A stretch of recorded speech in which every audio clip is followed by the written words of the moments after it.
Ini, nandyan man yan, buksan natin lahat. Huwag na lang muna yung ibang ngayon yung this year lang.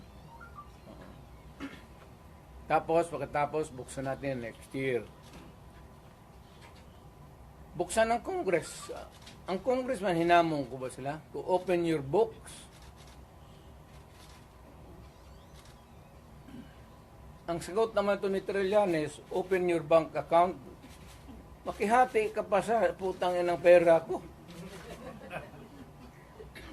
You know, sa bangko, huwag ka magtanong kung saan ko nakuha yan. Kinukuha ko yan sa hold up, nakuha ko yan sa smuggling. Wala ka nang pakialam. Nandiyan yan sa bangko. Pero ito, simple lang, opening of